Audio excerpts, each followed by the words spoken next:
Friends, welcome back to cinema explainer. ഇന്ന് നമ്മൾ 2026 പുറത്തിറങ്ങിയ പൊച്ചമ്മ എന്ന തെലുങ്ക് വെബ് സീരീസിനെ കുറിച്ചിട്ടാണ് നോക്കാൻ പോകുന്നത്. സീരീസിലേക്ക് കടക്കുന്നതിന് മുമ്പ് ചാനൽ ഇതുവരെ സബ്സ്ക്രൈബ് ചെയ്യാതെയാണ് നിങ്ങൾ വീഡിയോ കാണുന്നതെങ്കിൽ ചാനൽ ഒന്ന് സബ്സ്ക്രൈബ് ചെയ്ത് തൊട്ടടുത്തുള്ള ബെല്ലൈക്കൺ ഒന്ന് അമർത്തിയാൽ ഞങ്ങൾ അപ്ലോഡ് ചെയ്യുന്ന പുതിയ വീഡിയോസ് നിങ്ങൾക്കരികിലേക്ക് ഉടനെ തന്നെ എത്തുന്നതായിരിക്കും. സോ നമുക്കൊട്ടും സമയം കളയാതെ തന്നെ സീരീസിലേക്ക് കടക്കാം. സീരീസിന്റെ സ്റ്റാർട്ടിംഗ് സീനിൽ തന്നെ ഒരു ഹിൽ സ്റ്റേഷനിലുള്ള ഒരു വലിയ വീടാണ് കാണിക്കുന്നത്. ഈ വീട്ടിൽ ഒരു ആനിവേഴ്സറി ഫംഗ്ഷൻ നടന്നിട്ടുണ്ട്. ആ ഫംഗ്ഷനിൽ എന്തോ ഒരു ദുരന്തം സംഭവിച്ചിട്ടുണ്ട്. അതായത് ഈ വീട്ടിൽ ഒരു പെൺകുട്ടിയുണ്ട്. ആ പെൺകുട്ടി മുകളിൽ നിന്ന് താഴേക്ക് വീണ് പരിക്കേറ്റിട്ടുണ്ട്. അതുകൊണ്ട് ഹോസ്പിറ്റലിൽ കൊണ്ടുവന്നിരിക്കുകയാണ്. ആ പെൺകുട്ടിക്ക് എന്ത് സംഭവിക്കുമെന്നോർത്ത് മാതാപിതാക്കളും വലിയ സങ്കടത്തിലാണ്. ഇദ്ദേഹമാണ് ആ പെൺകുട്ടിയുടെ അച്ഛൻ. ആ കുട്ടിയുടെ പേര് ജെസ്സി എന്നാണ്. ഇദ്ദേഹം സ്മോക്ക് ചെയ്യാമെന്ന് കരുതുമ്പോൾ അവിടെയുള്ള മാനേജർ സാർ, ഇത് ഹോസ്പിറ്റലാണ്, ഇവിടെ ഒന്നും സ്മോക്ക് ചെയ്യാൻ പാടില്ല എന്ന് പറയാണ്. അതുപോലെ മാനേജർ വേറൊരു കാര്യം കൂടി പറയുന്നു. നിങ്ങൾ പോച്ചമ്മ വിഗ്രഹം ഇടിക്കാൻ പാടില്ലായിരുന്നു സാർ, അതാണ് ഇതിനെല്ലാം കാരണമെന്ന് പറയാണ്. അതിനും ഇതിനും എന്താണ് ബന്ധമുള്ളത്? അതിനും ഇതിനും യാതൊരു ബന്ധവുമില്ല എന്ന് ഈ ഓണർ പറയുന്നു. അപ്പോഴേക്കും പുറത്തു വന്ന ഡോക്ടർ ഞങ്ങൾ എത്രയോ ട്രൈ ചെയ്തു, രക്ഷിക്കാൻ കഴിഞ്ഞില്ല എന്ന് പറയാണ്. അങ്ങനെ ജെസ്സി എന്ന ആ പെൺകുട്ടി മരിച്ചുപോയി. ആ കുട്ടി മരിച്ചത് മാതാപിതാക്കൾക്ക് ഉൾക്കൊള്ളാനേ കഴിയുന്നില്ല. വല്ലാതെ ഫീൽ ചെയ്യുന്നുണ്ട്. ഇവിടെ വെച്ചിട്ടാണ് കുറച്ച് ദിവസങ്ങൾക്ക് മുമ്പ് നടന്ന കാര്യങ്ങൾ നമ്മളെ കാണിക്കാൻ തുടങ്ങുന്നത്. സത്യത്തിൽ ഇവർ ഈ വീട്ടിലേക്ക് താമസം മാറിയിട്ട് കുറച്ച് നാളുകളെ ആയിട്ടുള്ളൂ. ഇവര് ക്രിസ്ത്യൻ ഫാമിലിയാണ്. ഇവരുടെ വീടിനടുത്ത് തന്നെ ഒരു ദൈവത്തിന്റെ വിഗ്രഹമുണ്ട്. അവരുടെ പേരാണ് പോച്ചമ്മ എന്നത്. അത് തന്നെയാണ് സീരീസിന്റെ ടൈറ്റിലായും വെച്ചിരിക്കുന്നത്. ഈ ഓണറും ആ വിഗ്രഹം മാറ്റാൻ അവിടെയുള്ള ആളുകളോട് പറയാണ്. മാനേജർ പറയുന്നു, സാർ, ആ വിഗ്രഹം മാത്രം ഇവിടുന്ന് മാറ്റരുത് സാർ, അനാവശ്യമായ പ്രശ്നങ്ങൾ വരും, ഇവിടെ തന്നെ ഇരിക്കട്ടെ എന്ന് പറയാണ്. അതൊന്നും പറ്റില്ല, ഇവിടുന്ന് തീർച്ചയായിട്ടും മാറ്റണം എന്ന് ഓണർ പറയുന്നുണ്ട്. ജോലി ചെയ്യാൻ വന്ന ആളുകൾ അത് ഇടിച്ചു പൊളിക്കുകയാണ്. ഇത് എവിടെയെങ്കിലും കൊണ്ടുപോയി കളയ് എന്ന് അദ്ദേഹം പറയുന്നു. ഇപ്പോൾ സുരേഷ് എന്ന പേരുള്ള ഒരു പയ്യൻ പോലീസിനെ പേടിച്ച് ഓടുകയാണ്. പോലീസുകാർ അവനെ പിന്തുടർന്ന് വന്ന് ഒരു ഘട്ടത്തിൽ അവനെ പിടികൂടുന്നു. ഇവനെ സ്റ്റേഷനിലേക്ക് കൊണ്ടുവരുമ്പോൾ മരിച്ച ആ കുട്ടിയുടെ ചേച്ചി ഇവനെ ക്രൂരമായി മർദ്ദിക്കുന്നു. ഈ ചേച്ചിയുടെ പേരാണ് ഈവ എന്നത്. ഈ ചേച്ചി എന്താണ് പറയുന്നതെന്ന് വെച്ചാൽ, ഇവൻ കാരണമാണ് എൻ്റെ അനിയത്തി മരിച്ചുപോയത്, ഇവനാണ് എന്തോ ചെയ്തത് എന്നൊക്കെ പറഞ്ഞിട്ട് അടിക്കുകയാണ്. മാഡം, അടിക്കരുത്, നിർത്ത് എന്ന് ഇൻസ്പെക്ടറും പറയാണ്. ഇവനാണ് ചെയ്തതെന്ന് നിങ്ങൾ എങ്ങനെ പറയും? നിങ്ങൾക്കറിയാവുന്ന കാര്യങ്ങൾ പറയും എന്ന് അദ്ദേഹം ചോദിക്കുകയാണ്. ഇവരും ചില കാര്യങ്ങൾ ഇവിടെ പറയാൻ തുടങ്ങുന്നു. ഈ ഓണർക്ക് 2 പെൺമക്കളാണുള്ളത്. അതിൽ മൂത്ത കുട്ടിയുടെ പേരാണ് ഈവ. അവൾക്ക് ഡേവിഡ് എന്ന പേരുള്ള ഒരു ഭർത്താവുണ്ട്. ഇന്നാണ് അവരുടെ വിവാഹ വാർഷികം. രാവിലെ തന്നെ അച്ഛൻ മകൾക്കായി ഗിഫ്റ്റ് ഒക്കെ നൽകുന്നുണ്ട്. അതുപോലെ ഈവനിങ് പാർട്ടി പ്ലാൻ ചെയ്തിട്ടുണ്ട്, നീയും നിന്റെ ഭർത്താവും റെഡിയാവ് എന്ന് പറയുന്നുണ്ട്. താങ്ക് യു അച്ഛ എന്ന് പറഞ്ഞ് ഇവർ അച്ഛന് ഹഗ് ഒക്കെ കൊടുക്കുന്നുണ്ട്. അതുപോലെ ഭർത്താവിനൊപ്പം റൊമാൻസ് ഒക്കെ ചെയ്യുന്നുണ്ട്. ഇവരുടെ അനിയത്തിയാണ് സ്റ്റാർട്ടിങ്ങിൽ തന്നെ മരിച്ചതായി കാണിച്ചത്. അവരുടെ പേര് ജെസ്സി എന്നാണ്. അവൾ കുളിച്ചുകൊണ്ടിരിക്കുമ്പോൾ ആരോ ഒളിഞ്ഞു നോക്കുന്ന പോലെ അവൾക്ക് തോന്നുന്നുണ്ട്. ആരോ ഒളിഞ്ഞു നോക്കുന്നു, ആരായിരിക്കുമെന്ന് വിചാരിച്ച് ഇവളും ഞെട്ടിപ്പോവാണ്. ആരാണെന്ന് ഇവർക്ക് മനസ്സിലായോ എന്തോ എന്നറിയില്ല. ഇവിടെയുള്ള മാനേജർ ഉണ്ടല്ലോ, അയാളുടെ മകൻ സുരേഷ്, അവൻ വീട്ടിലെ ക്ലീനിങ് ജോലിയൊക്കെ ചെയ്യും. അവൻ അമ്മയുടെ റൂം ക്ലീൻ ചെയ്തുകൊണ്ടിരിക്കുമ്പോൾ അമ്മയോട് സംസാരിക്കാനായി ജെസ്സി വരികയാണ്. ജെസ്സി ആരോ നോക്കിക്കൊണ്ടിരിക്കുന്ന പോലെ അവൾക്ക് തോന്നുന്നുണ്ടല്ലോ. അതിനെക്കുറിച്ച് അമ്മയോട് ഇടയ്ക്കിടെ പറയുമായിരുന്നു. പക്ഷെ അമ്മ ഇവള് പറയുന്നത് വിശ്വസിക്കുന്നതേ ഇല്ല. ഈ വീട്ടിൽ ആരാണ് മോളെ, അനാവശ്യമായി ചിന്തിക്കാതെ നീ പോയി റെസ്റ്റ് എടുക്ക് എന്നൊക്കെ അമ്മ പറയുന്നുണ്ട്. ഞാൻ പറയുന്നത് കേൾക്കമ്മേ, ആരോ നോക്കുന്ന പോലെ എനിക്ക് തോന്നുന്നുണ്ട് എന്ന് പറയുന്നു. പക്ഷെ അമ്മ മകളെ അത്ര കാര്യമാക്കുന്നില്ല. ഇപ്പോൾ ഡേവിഡ് സ്മോക്ക് ചെയ്യാനായി ജനലരികിൽ വരുമ്പോഴാണ് ആ ജെസ്സിയും സുരേഷും സംസാരിക്കുന്നത് ശ്രദ്ധിക്കുന്നത്. അവർ രണ്ടുപേരും വളരെ സീരിയസ് ആയി എന്തോ സംസാരിച്ചുകൊണ്ടിരിക്കുകയാണ്. നിന്റെ അനിയത്തി വേലക്കാരനുമായി എന്തോ കാര്യമായി സംസാരിക്കുന്നുണ്ടല്ലോ, എന്താണ് കാര്യമെന്നറിയില്ല എന്ന് ഭാര്യ ഈവയോട് അവൻ പറയുന്നു. ഇത് കാണുന്ന ഈവയും ഞെട്ടിപ്പോവാണ്. ഇവർക്കിടയിൽ ലവ് വല്ലതും നടക്കുന്നുണ്ടോ എന്നൊക്കെ ചിന്തിക്കുന്നുണ്ട്. നീ എന്താണ് ചെയ്തുകൊണ്ടിരിക്കുന്നത്, എന്തിനാണ് കരയുന്നത്, ഇവൻ എന്തെങ്കിലും ചെയ്തോ എന്ന് അനിയത്തിയോട് ചോദിക്കുകയാണ്. അനിയത്തി അങ്ങനെയൊന്നുമില്ല എന്നും പറയുന്നുണ്ട്. എന്നാൽ ചേച്ചി, എടാ, എൻ്റെ അനിയത്തിയെ വശീകരിച്ച് പറ്റിക്കാമെന്ന് കരുതാണോ? എൻ്റെ അനിയത്തിയോട് നിന്റെ വേലയൊന്നും കാണിക്കേണ്ട, നീ ഇവിടുത്തെ സാധാരണ വേലക്കാരനാണ് എന്നൊക്കെ പറഞ്ഞ് ശകാരിക്കുന്നു. അനിയത്തിയാണെങ്കിൽ അങ്ങനെയൊന്നുമില്ല ചേച്ചി എന്ന് വേറെന്തൊക്കെയോ പറയാൻ വരുന്നു. പക്ഷെ ചേച്ചി, നീ അവനെ സ്നേഹിക്കുന്നതായി മാത്രം പറയരുത്, ഞാൻ ടെൻഷനാകും എന്ന് പറഞ്ഞ് കൂടുതൽ സംസാരിക്കാതെ അവിടെ നിന്നും പോകുന്നു. സത്യത്തിൽ ഈവനിങ് ഫംഗ്ഷൻ അച്ഛൻ പ്ലാൻ ചെയ്തിരുന്നല്ലോ. ആ ഫംഗ്ഷൻ നടക്കുന്നതാണ് നമ്മളെ കാണിക്കുന്നത്. കേക്കൊക്കെ മുറിച്ച് വളരെ രസകരമായി സെലിബ്രേറ്റ് ചെയ്യുന്നുണ്ട്. അച്ഛന് വേണ്ടപ്പെട്ട എല്ലാവരും അവിടെ വന്നിട്ടുണ്ട്. ഈ ജെസ്സി നന്നായി മദ്യപിച്ചിട്ടുണ്ട്. അങ്ങനെ മദ്യപിച്ചവൾ പെട്ടെന്ന് അവിടെയുള്ള ടെറസിലേക്ക് പോകുന്നു. മുകളിൽ നിന്ന് എല്ലാവരെയും നോക്കി സംസാരിക്കാൻ തുടങ്ങുന്നു. ഞാൻ ആത്മഹത്യ ചെയ്യാൻ പോവാണ്, അതിന് കാരണം എൻ്റെ കുടുംബത്തിലുള്ളവർ തന്നെയാണ്. എൻ്റെ കുടുംബത്തിലുള്ളവർ ഞാൻ എന്ത് പറയാൻ വന്നാലും ചെവി കൊടുത്ത് കേൾക്കില്ല. ഇങ്ങനെയുള്ളവരുടെ ഇടയിൽ ഞാൻ എന്തിനാണ് ജീവിക്കുന്നത്? ഞാൻ ആത്മഹത്യ ചെയ്യാൻ പോവാണെന്ന് പറയാണ്. ധൃതി പിടിച്ച് അങ്ങനെയൊന്നും ചെയ്യരുത്, താഴെ ഇറങ്ങ് എന്ന് അച്ഛൻ പറയുന്നുണ്ട്. അവൾ ചാടാൻ പോവാണെന്ന് പറയുമ്പോൾ സ്ലിപ്പായി താഴേക്ക് വീഴുന്നു. ഇതുകൊണ്ടാണ് ഹോസ്പിറ്റലിൽ കൊണ്ടുപോയത്. നിങ്ങളുടെ അനിയത്തി മുകളിൽ നിന്ന് ചാടുമ്പോൾ ഇവൻ താഴെയല്ലേ നിന്നിരുന്നത്, പിന്നെ എന്താണെന്ന് ഇൻസ്പെക്ടർ ചോദിക്കുകയാണ്. സർ, ഇവൻ നേരിട്ട് തള്ളിയതാണെന്ന് ഞാൻ പറയുന്നില്ല. ഇവൻ എൻ്റെ അനിയത്തിയോട് എന്തോ തെറ്റ് ചെയ്തിട്ടുണ്ട്. ആ തെറ്റ് കാരണം എൻ്റെ അനിയത്തി അപ്സെറ്റ് ആയിട്ടാണ് മുകളിൽ നിന്ന് ചാടി ആത്മഹത്യ ചെയ്തത് എന്നൊക്കെ ഇവർ പറയുന്നു. എന്താണ് തെറ്റ് ചെയ്തതെന്ന് അറിയില്ലല്ലോ, പിന്നെ എങ്ങനെ ഇവന്റെ മേൽ കുറ്റം ആരോപിക്കും? അതൊക്കെ ഞാൻ നോക്കിക്കോളാം, തൽക്കാലം നിങ്ങൾ പോ എന്ന് അദ്ദേഹം പറയാണ്. അവരും ശരി എന്ന് പറഞ്ഞു പോകുന്നുണ്ട്. നീയും പോടാ എന്ന് പറഞ്ഞ സുരേഷിനെയും അവിടെ നിന്ന് പറഞ്ഞയക്കുന്നു. ഇപ്പോൾ അനിയത്തി മരിച്ചതുകൊണ്ട് കുടുംബത്തിലുള്ളവർ ചെയ്യേണ്ട കാര്യങ്ങളൊക്കെ ചെയ്യുന്നുണ്ട്. ആ കുട്ടിയെ വീട്ടിലെല്ലാവർക്കും വളരെ ഇഷ്ടമാണ്. അതുകൊണ്ട് വീട്ടിലുള്ളവരെല്ലാവരും വല്ലാതെ സങ്കടപ്പെടുന്നുണ്ട്. പോച്ചമ്മയുടെ വിഗ്രഹം ഇടിച്ചല്ലോ, അതുകൊണ്ടാണ് ഇങ്ങനെയൊക്കെ സംഭവിക്കുന്നത് എന്ന് മാനേജറുടെ ഭാര്യ പറയാണ്. മിണ്ടാതിരിക്കെ, അവർ കേൾക്കും എന്ന് ഭർത്താവ് പറയുന്നു. ഇവരുടെ മകനാണ് സുരേഷ്. ഈ സുരേഷും അവളെ കാണണമെന്ന് കരുതി വരുന്നുണ്ട്. എൻ്റെ അനിയത്തിയെ നീ കാണാൻ പാടില്ല എന്ന് ഈവ പറയുന്നു. എന്നാൽ അച്ഛൻ അവൻ കണ്ടോട്ടെ എന്ന് പറയാണ്.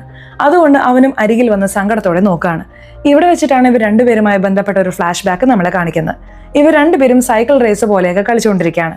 അങ്ങനെ മത്സരിച്ച് രസകരമായി കളിച്ചുകൊണ്ടിരിക്കുമ്പോൾ ഇവൻ ഐ ലവ് യു എന്ന് പറഞ്ഞ് പ്രപ്പോസ് ചെയ്യുന്നു. അവൾക്കും അവനെ ഇഷ്ടമാണ്. അവൻ ലവ് യു പറഞ്ഞതുകൊണ്ട് അവളും സന്തോഷത്തോടെ നോക്കുകയാണ്. അതുകൊണ്ട് ഇവർ രണ്ടുപേരും വല്ലാതെ സ്നേഹിച്ചിരുന്നു എന്ന് മനസ്സിലാവുന്നു.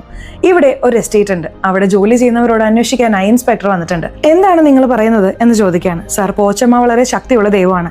അവരുടെ വിഗ്രഹം ഇടിച്ചല്ലോ, അതുകൊണ്ടാണ് ഇങ്ങനെ സംഭവിച്ചത് എന്നൊക്കെ പറയാണ്. അങ്ങനെ പറഞ്ഞുകൊണ്ടിരിക്കുന്നവർ പെട്ടെന്ന് ഞെട്ടുകയാണ്. ഇൻസ്പെക്ടറും എന്തു പറ്റി എന്ന് ചോദിക്കുന്നു. സർ, നിങ്ങളുടെ വായിൽ നിന്ന് ചോര വരുന്നു എന്ന് അവർ പറയുന്നുണ്ട്. എന്ത്, വായിൽ നിന്ന് ചോരയോ എന്ന് അദ്ദേഹം തൊട്ടു നോക്കുന്നു. പെട്ടെന്ന് എങ്ങനെ ചോര വന്നു എന്ന് കരുതി ചെറുതായി ഭയക്കുന്നുണ്ട്. ഇപ്പൊ ചേച്ചി ഈവ അനിയത്തി എന്തിനായിരിക്കും ചാടിയത്, അവൾക്ക് എന്ത് പ്രശ്നമായിരിക്കും ഉണ്ടായിരുന്നത് എന്നൊക്കെ ആലോചിച്ച് നോക്കുകയാണ്. അതേപോലെ ഈ പോലീസുകാരൻ ഈ വിഗ്രഹം ഇരിക്കുന്ന സ്ഥലത്തേക്ക് വരുന്നു. ഈ വിഗ്രഹം കാരണമാണ് ഇതൊക്കെ സംഭവിച്ചത് എന്ന് ചിന്തിക്കുകയാണ്. ഏകദേശം അനിയത്തി ചാടിയതിനടുത്താണ് ഇത്. ഈ വിഗ്രഹം കൊണ്ടാണോ ഇത് നടന്നത് എന്ന് അയാൾ ചിന്തിച്ചു നോക്കുകയാണ്. ആ വിഗ്രഹം അങ്ങനെ വെള്ളത്തിൽ വീണ് കിടക്കുന്നതായി കാണിച്ച് ഫസ്റ്റ് എപ്പിസോഡ് തീരുന്നു. സെക്കൻഡ് എപ്പിസോഡിന്റെ സ്റ്റാർട്ടിംഗ് സീനിൽ തന്നെ പാസ്റ്റിൽ നടന്ന കാര്യമാണ് കാണിക്കുന്നത്. ഇവർ ആദ്യമായി ഈ വീട്ടിലേക്ക് വന്ന ആ സീനാണ് കാണിക്കുന്നത്. വന്ന ആ ജെസ്സിക്ക് ചുറ്റും കാണണമെന്ന് ആഗ്രഹമുണ്ട്. പുതിയ സ്ഥലമാണ്, നീ തനിയെ പോവണ്ട എന്ന് അച്ഛൻ പറയുന്നുണ്ട്. നിങ്ങളും കൂടെ പോ എന്ന് മാനേജറോട് പറയുന്നു. മാനേജർ, എടാ നീ കൂടെ പോ എന്ന് പറഞ്ഞ് മകനെ പറഞ്ഞയക്കുന്നു. അവനാണെങ്കിൽ ഇവളെ അമ്മ അമ്മ എന്നാണ് വിളിക്കുന്നത്. എന്താ അമ്മ എന്നൊന്നും വിളിക്കണ്ട, എന്നെ പേര് പറഞ്ഞ് വിളിച്ചാൽ മതി എന്ന് ജെസ്സി പറയുന്നു. അപ്പോൾ അവൻ എന്താണ് ചെയ്യുന്നതെന്ന് വെച്ചാൽ ഷൂ ഒക്കെ അവൾക്ക് ഇട്ട് കൊടുക്കുന്നു. ഇവിടെ അട്ടകൾ കൂടുതലാണെന്നും ഇത് ഇട്ടോളൂ എന്നൊക്കെ പറയുന്നുണ്ട്. സ്റ്റാർട്ടിങ്ങിൽ നിന്ന് തന്നെ ജെസ്സിക്ക് സുരേഷിന് ഇഷ്ടമാവുന്നുണ്ട്. സത്യത്തിൽ ഈ ഓണർ ക്രിസ്ത്യൻ ആണെന്ന് പറഞ്ഞല്ലോ, അദ്ദേഹം ദൈവത്തെ മാറ്റണമെന്ന് ചിന്തിക്കുകയാണ്. ഈ വിഗ്രഹം മാറ്റണം എന്ന് പറയുന്നു. എന്താണ് സാർ പറയുന്നത്, ഈ വിഗ്രഹം ഒന്നും മാറ്റണ്ട, അവിടെ തന്നെ ഇരിക്കട്ടെ എന്ന് മാനേജർ പറയുന്നു. നിനക്ക് ഇതൊരു ദൈവമാണ്, എന്നാൽ എന്നെ സംബന്ധിച്ച് വേറെ ഒരു കല്ല് മാത്രമാണ്, ഇത് തീർച്ചയായിട്ടും മാറ്റണം എന്ന് അദ്ദേഹം പറയുന്നു. നിർബന്ധപൂർവ്വം അത് മാറ്റുന്നു. ഇപ്പൊ പ്രസന്റിൽ ഈവ ഇൻസ്പെക്ടറോട് സുരേഷ് തന്നെ ആയിരിക്കും ഇത് ചെയ്തത് എന്നൊക്കെ പറയുന്നുണ്ട്. കാരണം അന്ന് രാത്രി അനിയത്തി കുറച്ച് അപ്സെറ്റ് ആയിരുന്നു. അതായത് സുരേഷിന്റെ അനിയത്തിയോട് അതിരുവിട്ട് പെരുമാറാൻ ശ്രമിച്ചിട്ടുണ്ട്, അതുകൊണ്ടാണ് അവൾ അപ്സെറ്റ് ആയിരുന്നത് എന്നൊക്കെ പറയുന്നു. നമുക്കും അവൻ അതിരുവിട്ട് പെരുമാറുന്നത് പോലെയൊക്കെ കാണിക്കുന്നുണ്ട്. സത്യം എന്താണെന്ന് അറിയില്ല. ഇവര് പറയുന്നത് നമുക്ക് വിഷ്വലായി കാണിച്ചു തരുന്നുണ്ട്.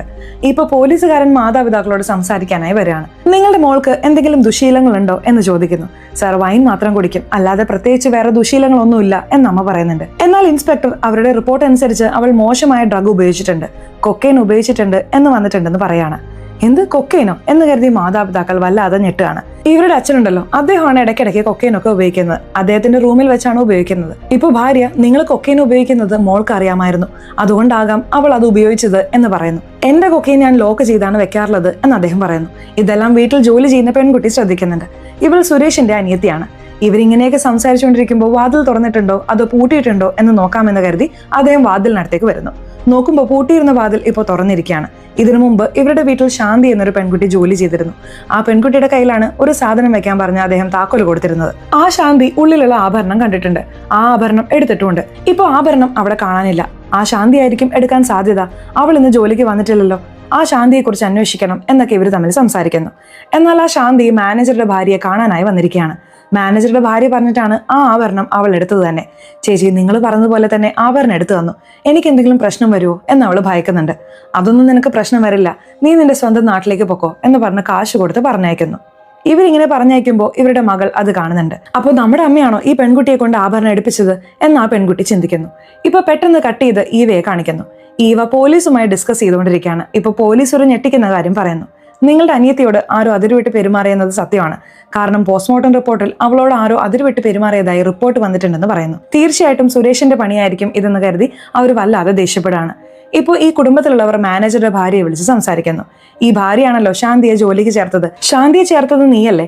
അവൾ ആഭരണം എടുത്തുകൊണ്ട് പോയോ എന്ന് എനിക്ക് സംശയമുണ്ട്, അവളെ വിളിക്ക് എന്ന് പറയാണ്. അവൾ നാട്ടിലേക്ക് പോയി മാഡം.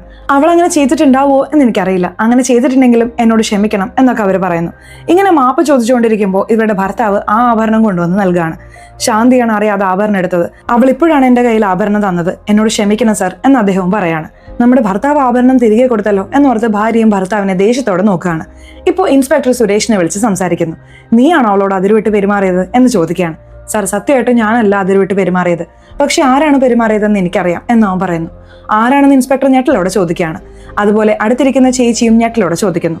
ഇപ്പോൾ ഈ മാനേജറുടെ വീട്ടിൽ നടക്കുന്നതാണ് നമ്മളെ കാണിക്കുന്നത്. ഞാൻ പ്ലാൻ ചെയ്താണ് ആ ആഭരണം എടുത്തത്, എന്തിനാണ് ആ ആഭരണം അവർക്ക് തന്നെ തിരികെ കൊടുത്തത് എന്ന് പറഞ്ഞ് ഭാര്യ ഭർത്താവിനോട് ദേഷ്യപ്പെടുന്നു. എടി, മോഷ്ടിക്കുന്നതൊക്കെ ഒരു ജോലിയാണോ? ഇങ്ങനെ മോഷ്ടിക്കുന്ന ഒന്നും എനിക്ക് ഇഷ്ടമല്ല എന്ന് അദ്ദേഹം പറയാണ്. ആദ്യം നമുക്ക് കാശൊക്കെ ഉണ്ടായിരുന്നല്ലോ, അതെല്ലാം ബിസിനസ് ചെയ്യുന്നു എന്ന് പറഞ്ഞ് നശിപ്പിച്ചു. ഇപ്പോൾ ഞാനെങ്കിലും എന്തെങ്കിലും ചെയ്ത് കാശുണ്ടാക്കാമെന്ന് വിചാരിക്കുകയാണ്, അതിനും സമ്മതിക്കുന്നില്ല. നിങ്ങൾ വെറൊരു വേസ്റ്റ് ആണെന്ന് പറഞ്ഞ് ഭർത്താവിനെ വഴക്ക് പറയുന്നു. ഭർത്താവിനും ഫീൽ ആവുന്നുണ്ട്. അച്ഛനെ ഇങ്ങനെ പറയരുതെന്ന് പറഞ്ഞ് മകളാണ് സപ്പോർട്ട് ചെയ്യുന്നത്. ആ സുരേഷ് എന്തോ പറയാൻ തുടങ്ങിയല്ലോ, എന്താണ് അവൻ പറയുന്നതെന്ന് ഇപ്പോൾ നമുക്ക് വ്യക്തമായി കാണിക്കുന്നുണ്ട്. സത്യത്തിൽ ആ പെൺകുട്ടി ആരോ നോക്കുന്ന പോലെ തോന്നിയല്ലോ, അതാരാണെന്ന് ആ പെൺകുട്ടി കണ്ടുപിടിച്ചു. അതാരാണെന്ന് വെച്ചാൽ ആ പെൺകുട്ടിയെ ഒളിഞ്ഞു നോക്കുന്നത് വേറെ ആരുമല്ല, ഇവരുടെ അളിയനായ ആ ഡേവിഡാണ് നോക്കിയത്. ഇപ്പൊ എങ്ങനെയുണ്ട് എന്ന് സുരേഷ് അത്ഭുതത്തോട് ചോദിക്കുന്നു. അതെ, പെട്ടെന്ന് തിരിഞ്ഞു നോക്കുമ്പോൾ അയാൾ ഒളിഞ്ഞു നോക്കുന്നത് ഞാൻ ശ്രദ്ധിച്ചു എന്ന് ആ പെൺകുട്ടി പറയുന്നു. ഈവയുടെ ഭർത്താവായ ഡേവിഡാണ് ഒളിഞ്ഞു നോക്കുന്നതെന്നാണ് സുരേഷ് പറയുന്നത്. ഇത് കേൾക്കുന്ന ഈവയ്ക്ക് വല്ലാതെ ദേഷ്യം വരാണ്. നീ രക്ഷപ്പെടാൻ വേണ്ടി എന്റെ ഭർത്താവിന്റെ മേലെ കുറ്റം ചാരുവാണോ? എന്റെ ഭർത്താവ് അങ്ങനെ ചെയ്യില്ല എന്നൊക്കെ അവര് പറയുന്നുണ്ട്. ജെസ്സി ഡയറി ഒക്കെ എഴുതല്ലോ, ആ ഡയറി ചെക്ക് ചെയ്ത് നോക്ക്, നിങ്ങൾക്ക് തന്നെ സത്യം മനസ്സിലാവും എന്നവൻ പറയുന്നു. ഇപ്പോൾ ആ ചേച്ചി ഈവ അനിയത്തിയുടെ ഡയറി തിരയാമെന്ന് കരുതി വരികയാണ്. അവർ തിരഞ്ഞുകൊണ്ടിരിക്കുമ്പോൾ കൃത്യമായി ഇവരുടെ ഭർത്താവ് ഡേവിഡ് അവിടേക്ക് വരുന്നു. എന്താ, നിന്റെ അനിയത്തിയുടെ ഡയറി തിരയാണോ? ആ ഡയറി ഞാൻ കത്തിച്ചു കളഞ്ഞു എന്നവൻ പറയാണ്. അപ്പോൾ നീയാണോ ഈ കാര്യം ചെയ്തത് എന്ന് അവർ ചോദിക്കുന്നു. നിന്റെ അനിയത്തിയെ ഞാൻ മോശമായി നോക്കിയത് സത്യമാണ്, പക്ഷെ നിന്റെ അനിയത്തിയെ ഞാൻ ഒന്നും ചെയ്തിട്ടില്ല എന്നവൻ പറയുന്നു. കള്ളം പറയരുത്, നീ തന്നെയാണ് എന്തോ ചെയ്തത് എന്നവർ പറയാണ്. ഞാൻ സത്യമാണ് പറയുന്നത്, ഞാനൊന്നും ചെയ്തിട്ടില്ല. എന്നെ കൊടുക്കാൻ നോക്കിയാൽ നിന്നെ കൊല്ലാനും ഞാൻ മടിക്കില്ല എന്നവൻ ഭീഷണിപ്പെടുത്തുന്നു. അപ്പോൾ ശരിക്കും നീ ഒന്നും ചെയ്തില്ലേ എന്ന് ചോദിക്കുകയാണ്. സത്യമായിട്ട് ഞാനൊന്നും ചെയ്തില്ല, ആരോട് വേണമെങ്കിലും വന്ന് പറയാം എന്നവൻ പറയാണ്. ഇവരുടെ അമ്മ വീട്ടിൽ എന്തോ കണ്ട് ഭയക്കുന്നുണ്ട്. അതും വിചാരിച്ച വളരെ അപ്സെറ്റ് ആണ്. ഭർത്താവും എന്തുകൊണ്ടാണ് അപ്സെറ്റ് ആയിരിക്കുന്നതെന്ന് ചോദിക്കുന്നുണ്ട്. ഈ വീട്ടിലിരിക്കുമ്പോഴൊക്കെ എനിക്ക് ഭയങ്കര പേടിയാണ്. ആ ദൈവത്തിന്റെ വിഗ്രഹം നമ്മൾ ഇടിക്കാൻ പാടില്ലായിരുന്നു, നമുക്ക് വേഗം ഇവിടുന്ന് പോയാലോ എന്ന് ഭർത്താവിനോട് പേടിയോടെ പറയുന്നു. എന്തുകൊണ്ടാണ് ഭയന്നതെന്ന് പറയുന്നില്ല. ഇപ്പോൾ മാനേജറും ഒരു ജോൽസിനെ കാണാനായി വന്നിട്ടുണ്ട്. ആ കുടുംബത്തിലുള്ളവർ വളരെ കഷ്ടപ്പെടുന്നുണ്ട് എന്നൊക്കെ അദ്ദേഹം പറയാണ്.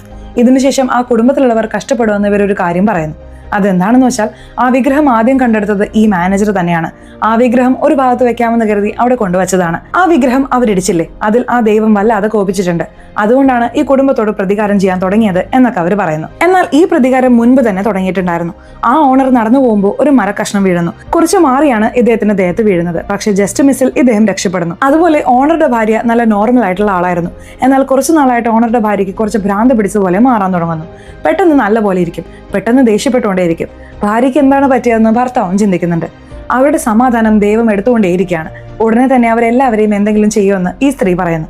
ഇപ്പോൾ ഡേവിഡ് ഇൻസ്പെക്ടറോട് സംസാരിക്കാനായി വരികയാണ്. സർ, ആ സുരേഷാണ് എന്തോ ചെയ്തത്, ഞാനൊന്നും ചെയ്തിട്ടില്ല സർ. ആ സുരേഷ് എന്റെ നേർക്ക് തിരിച്ചുവിട്ട് രക്ഷപ്പെടാൻ ശ്രമിക്കുകയാണ്.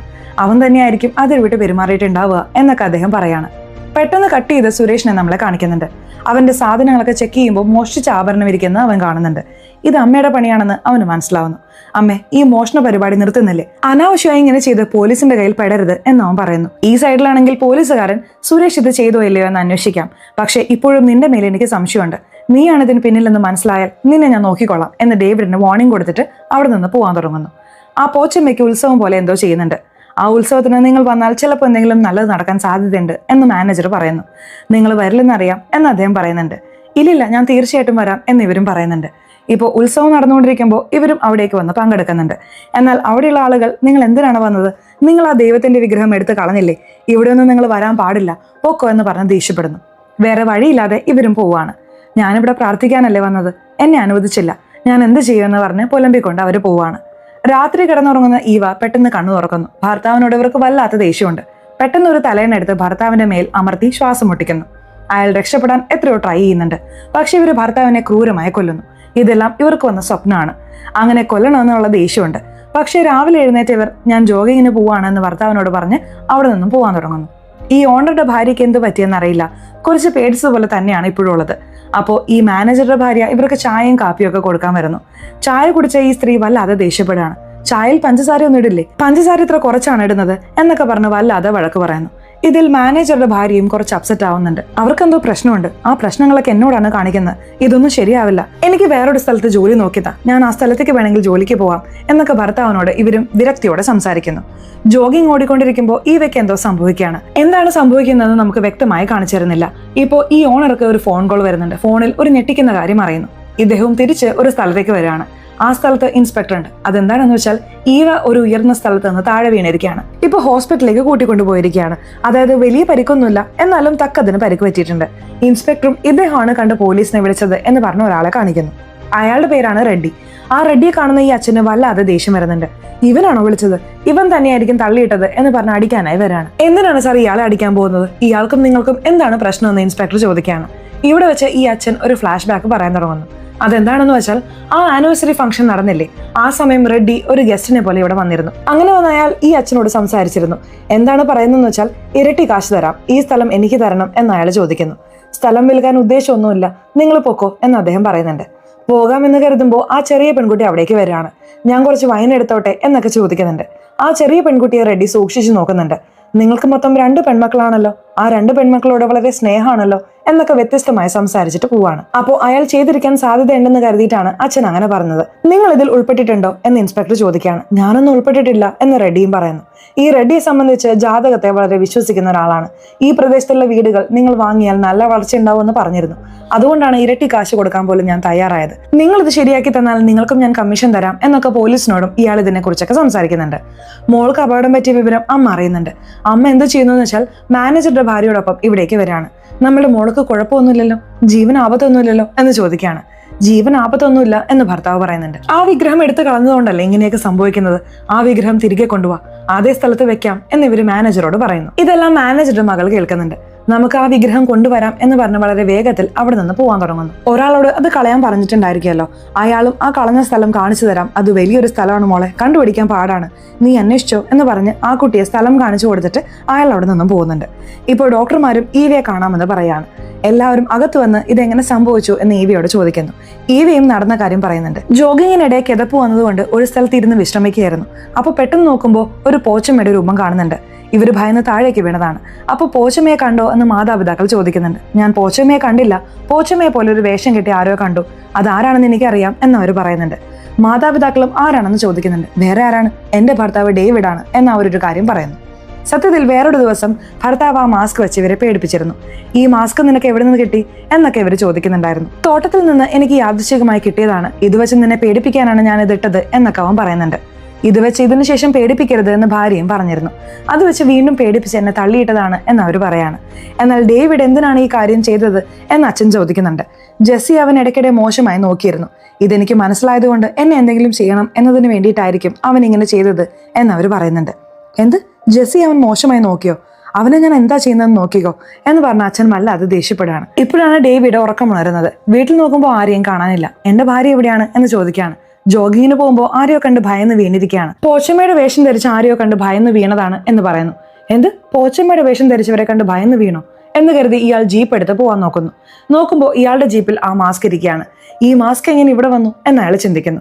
അതായത് ഭാര്യ ഇതിനുശേഷം ഇങ്ങനെ പേടിപ്പിക്കരുതെന്ന് പറഞ്ഞില്ലേ, തീർച്ചയായിട്ടും ഇതിനുശേഷം ചെയ്യില്ല എന്ന് അവൻ പറഞ്ഞിരുന്നു. അങ്ങനെ പറഞ്ഞ അയാൾ ആ മാസ്ക് ഒരു പെട്ടിയിലിട്ട് വെക്കാൻ പറഞ്ഞിരുന്നു. ആരോടാണ് പറഞ്ഞതെന്ന് അറിയാമോ? സുരേഷിനോടാണ് പറഞ്ഞത്. അപ്പൊ സുരേഷിന് മാത്രമാണ് ആ മാസ്ക് എവിടെയാണ് എന്നറിയുന്നത്. സുരേഷ് ആണ് ഇത് ചെയ്തതെന്ന് അവൻ ചിന്തിക്കുന്നുണ്ട്. ഇപ്പൊ സുരേഷ് ജോലി ചെയ്തുകൊണ്ടിരിക്കുമ്പോൾ ആ സ്ഥലത്ത് വെച്ച് അവനെ ലോക്ക് ചെയ്യുന്നു. നീയാണോ അവിടെ വന്ന് മാസ്ക് എടുത്തത് എന്ന് ചോദിക്കുകയാണ്. ഞാനൊന്നും എടുത്തില്ല എന്നവൻ പറയുന്നു. നീ എടുക്കാതെ വേറെ ആരാണ് എടുക്കുക, മര്യാദയ്ക്ക് സത്യം പറ, എന്റെ ഭാര്യയെ നീയല്ലേ തള്ളിയിട്ടത് എന്നൊക്കെ ചോദിച്ച് ദേഷ്യപ്പെടുന്നു. അവനല്ലെന്ന് പറയാണ്. എന്നാൽ ഇയാൾ ദേഷ്യപ്പെട്ട് വല്ലാതെ അടിക്കുന്നുണ്ട്. അങ്ങനെ അടിച്ച അയാൾ എന്താണ് ചെയ്യുന്നതെന്ന് വെച്ചാൽ ഇവനെ ഒരു സ്ഥലത്ത് പൂട്ടിയിടുകയാണ്. നമുക്ക് ഹോസ്പിറ്റലിൽ പോയി കാര്യങ്ങൾ മനസ്സിലാക്കിയെടുക്കാം, നമുക്ക് ഇതിനും യാതൊരു ബന്ധവുമില്ലെന്ന് മനസ്സിലാക്കി കൊടുക്കണം എന്ന് കരുതി ഇയാൾ പോവാണ്. അതേസമയം ഹോസ്പിറ്റലിൽ നിന്ന് മകളെ കൊണ്ടുപോക്കോ എന്ന് പറഞ്ഞിട്ടുണ്ടായിരുന്നു. ഇവര് മോളെ കൂട്ടിക്കൊണ്ട് കാറിൽ വരികയാണ്. ഇവര് വരുന്ന വഴിയിൽ ഒരു സ്ഥലത്ത് ട്രാഫിക് ബ്ലോക്ക് ആയി കിടക്കാണ്. ഈ ഓണറും എന്താണെന്ന് പോയി നോക്കിയിട്ട് വാ എന്ന് മാനേജറോട് പറയുന്നു. ഇപ്പൊ മാനേജറും ആ കൂട്ടത്തിനടുത്തേക്ക് വന്ന് നോക്കുകയാണ്. അവിടെ നോക്കുമ്പോൾ ഡേവിഡിന്റെ ജീപ്പാണ് ആക്സിഡന്റ് ആയി കിടക്കുന്നത്. ഡേവിഡ് സ്പോട്ടിൽ തന്നെ മരിച്ചിട്ടുണ്ട്. എന്താണെന്ന് അന്വേഷിക്കുമ്പോൾ ഒരു ലോറി ഇടിച്ച് മരിച്ചുപോയി എന്ന് അവർ പറയുന്നു. തീർച്ചയായിട്ടും ഡേവിഡ് തന്നെയായിരിക്കും അനിയത്തിയോട് അതിരുവിട്ട് പെരുമാറിയത്. ഇത് അവൻ ആവശ്യമാണ് എന്ന് ഭാര്യയും ചിന്തിക്കുന്നു. ഡേവിഡ് മരിച്ചതിന് അവർക്കൊന്നും വലിയ വിഷമമില്ല. ഇപ്പൊ ഒരു ഫാദർ പ്രാർത്ഥിക്കാനായി വരുന്നു. ആ ഫാദറും ജനലിലൂടെ ആ പോച്ചമ്മയുടെ വിഗ്രഹം ഇരുന്ന സ്ഥലത്തേക്ക് നോക്കുന്നുണ്ട്. അങ്ങനെ നോക്കിയ അദ്ദേഹം ഈ സ്ഥലം കൊണ്ടാണോ ഈ അപകടങ്ങൾ നടക്കുന്നത് എന്നൊക്കെ അദ്ദേഹം ചോദിക്കുന്നുണ്ട്. മറ്റുള്ളവരുടെ വിശ്വാസമാണെങ്കിലും ശരി, ആ വിശ്വാസത്തെ തകർക്കാതിരിക്കണമായിരുന്നു എന്ന് അച്ഛനോട് പറയുന്നു. ഭാര്യ ഈ സ്ഥലം വിറ്റിട്ട് പോകാമെന്നൊക്കെ പറയുന്നുണ്ട്. ഇദ്ദേഹവും വിൽക്കാനായി ആളുകളെ അന്വേഷിക്കുന്നു. അങ്ങനെ അന്വേഷിക്കുമ്പോൾ റെഡ്ഡി അവിടേക്ക് വരാണ്. എനിക്കിതാ എന്ന് അദ്ദേഹം പറയുന്നുണ്ട്. നിനക്ക് മാത്രം തരില്ല എന്ന് ഈ ഓണർ പറയുന്നു. എനിക്ക് തന്നില്ലെങ്കിൽ മറ്റാർക്കും നിങ്ങൾക്ക് നൽകാനാവില്ല, കാരണം ഇത്രയും നടന്നതിന് ശേഷം ആരും ഈ വീട് വാങ്ങില്ല എന്ന് റെഡ്ഡി പറയുന്നു. നീ പറയുന്നത് ശരിയാണ്, അതുകൊണ്ടാണ് ഈ മാനേജർക്ക് വെറുതെ ഈ വീട് കൊടുത്താൽ എന്താ എന്ന് ഞാൻ തീരുമാനിച്ചത് എന്ന് അദ്ദേഹം പറയുന്നു. കാരണം മാനേജർ ഈ സ്ഥലത്തെ ഉത്തരവാദിത്തത്തോടെ നോക്കുന്നുണ്ട് എന്ന് പറഞ്ഞ താക്കോലെല്ലാം കൊടുക്കുന്നു. മാനേജർ ഈ കാര്യം പ്രതീക്ഷിച്ചിരുന്നതേയില്ല. വളരെ ഫീൽ ചെയ്യുന്നുണ്ട്. ഇവർക്ക് നന്ദിയൊക്കെ പറയുന്നുണ്ട്. ഇപ്പോൾ ഇവരും ഞങ്ങൾ പോകുന്നു എന്ന് പറഞ്ഞ് കാർ എടുത്ത് അവിടെ നിന്ന് പോവാണ്. ഇവർ പോകുമ്പോൾ മാനേജറുടെ ഭാവം അങ്ങനെ മാറുകയാണ്. അടുത്തിരിക്കുന്ന ഭാര്യയെ നോക്കി ചിരിക്കുന്നു. ഭാര്യയും തിരിച്ചു ചിരിക്കുന്നു. ഇവിടെ വെച്ചാണ് ഒരു ട്വിസ്റ്റ് റിവീൽ ആവുന്നത്. ഒരു കാലത്ത് ഇത് മാനേജറുടെ സ്ഥലമായിരുന്നു. ബിസിനസ്സിൽ ഒരുപാട് നഷ്ടപ്പെട്ട് ആ വീടും നഷ്ടപ്പെട്ടു.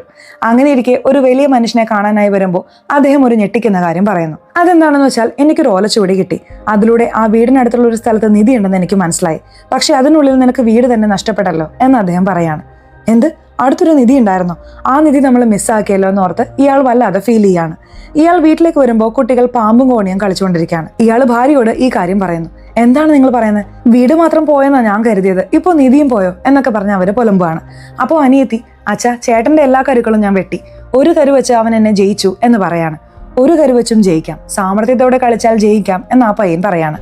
പയ്യൻ പറയുന്നത് കേൾക്കുന്ന ഇയാൾ ഇതിനുശേഷവും നമുക്ക് ആ സ്ഥലം സ്വന്തമാക്കാൻ കഴിയും എന്നൊക്കെ ചിന്തിക്കുന്നു. ഭർത്താവിനും ഭാര്യയ്ക്കും ഒറ്റയ്ക്ക് ഇത് ചെയ്യാൻ കഴിയില്ല, മകനെയും കൂടെ കൂട്ടാം എന്ന് അവർ ചിന്തിക്കുകയാണ്. മകനോട് പ്ലാനിനെ കുറിച്ച് പറയുന്നു. പക്ഷെ മകളാണെങ്കിൽ വളരെ സോഫ്റ്റ് ആയ പ്രകൃതമാണ്. അവൾ ഇതൊന്നും അറിയണ്ട എന്ന് ഇവർ മൂന്നുപേരും സംസാരിക്കുന്നു.